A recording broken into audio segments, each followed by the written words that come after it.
Bonjour et bienvenue sur cette vidéo, je suis Jérémy, membre du collectif Bonsaï, spécialiste en acquisition de clients sur Internet grâce à Google pour les entreprises du bâtiment et les artisans.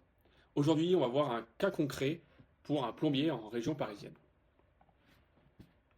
Donc, on va commencer par trois des piliers qu'on présente et qu'on met en place à nos clients. Le premier, c'est la publicité Google Ads.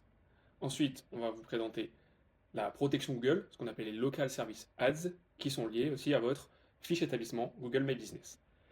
Donc commençons ici avec les statistiques depuis qu'on a repris le compte, donc au 1er octobre jusqu'à aujourd'hui, le 8 novembre 2025. On peut voir deux informations qui vont nous intéresser, les appels téléphoniques et les conversions. Pour comprendre la différence, ce qui est comptabilisé comme appel téléphonique, c'est tous les appels qui sont faits lorsque vous avez une annonce qui apparaît sur Internet et qui a un numéro des fois dessous. Si vous cliquez sur ce numéro de téléphone, c'est comptabilisé comme un appel téléphonique. Tout ce qui est conversion, c'est ce qui va se passer sur votre site ou votre page de vente. Alors nous, systématiquement, on met en place une page de vente qui est précise sur le service qui a été cherché, la zone géographique. Il y a de meilleurs résultats, donc on demande à nos clients de le mettre à chaque fois en place. Et là-dessus, il peut se passer deux choses. Soit il y a un numéro de téléphone sur lequel on clique et on vous appelle depuis cette page internet, ou alors on vous fait une demande écrite en remplissant un formulaire. Ces deux cas de figure seront renseignés, comptabilisés dans conversion. Donc, il faut prendre les deux ensemble pour savoir combien de points de contact il y a eu sur la période grâce à la publicité Google Ads. Si on fait le calcul, Google nous donne 25 plus 19, ce qui nous donnerait 44. 44 points de contact d'après Google. Pourquoi je dis d'après Google? Parce que Google il fait des erreurs. Et souvent il gonfle les chiffres. Donc on met systématiquement en place du tracking pour vérifier ça. Et on va commencer avec les appels. Je vais me rendre sur notre outil qui nous permet de traquer tous les appels. Donc voilà, si vous voulez voir rapidement, le système c'est on voit la date, l'heure, le numéro qu'a appelé et si ça a été décroché, le temps que ça a duré. Quand le coup de téléphone n'est pas décroché, le numéro apparaît en entier. Et ça nous permet, nous, de relancer nos clients avec les numéros ratés de la journée pour qu'ils rappellent ces gens rapidement dans les 24 heures pour éviter de perdre le potentiel de vie. Et ici, sur la même période, donc du 1er 10 au 8 11, on a 30 appels uniques. 30 numéros différents qui ont appelé notre client. Maintenant, on va regarder les demandes écrites sur cette même période, du 1er au 8, on voit qu'on en a 13. Donc si on fait notre calcul, on arrive à 43. Google nous annonce 44, en réalité on a 43 points de contact pris grâce à la publicité Google Ads.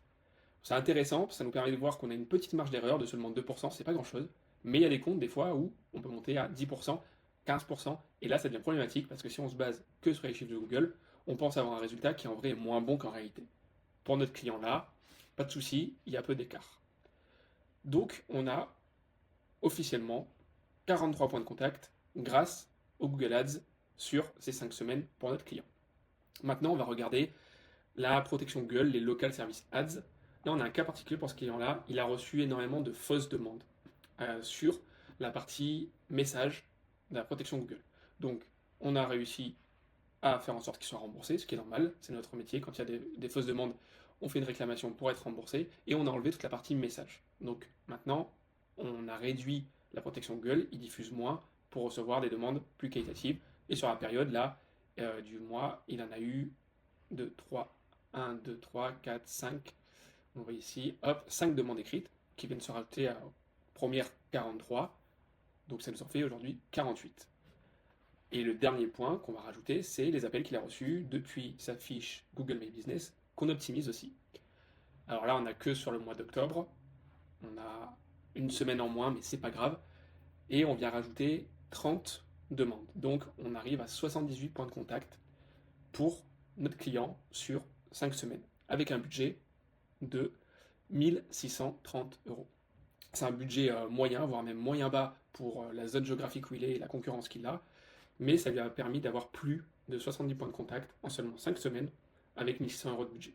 Ce qui est extrêmement rentable pour lui, sachant qu'il prend pas mal d'urgence et que comme il a un bon prix, il signe beaucoup de devis. Ce qui est intéressant, c'est que pour le mois suivant, le client nous a demandé de passer le budget de 1600 à 2500 euros pour aller chercher encore plus de chiffre d'affaires. Donc, si vous êtes artisan, vous avez une entreprise du bâtiment, qu'aujourd'hui vous voulez avoir plus de clients, et des clients surtout rentables, que vous n'avez pas le temps de gérer ça, et que vous voulez quelqu'un qui le fasse pour vous en toute transparence, en puissant vous donner, comme je viens de faire dans cette vidéo, toutes les informations exactes, les vrais points de contact, avec numéro de téléphone et demande écrite, n'hésitez pas, vous pouvez nous contacter, vous aurez le plaisir d'échanger soit avec Julien ou moi-même à propos de votre cas, et vous pouvez aussi regarder sur notre chaîne YouTube, on vous délivre un maximum d'informations, de conseils, de bonnes pratiques et surtout d'erreurs à éviter pour essayer de mieux comprendre comment être visible sur Internet et donc surtout trouver de nouveaux clients.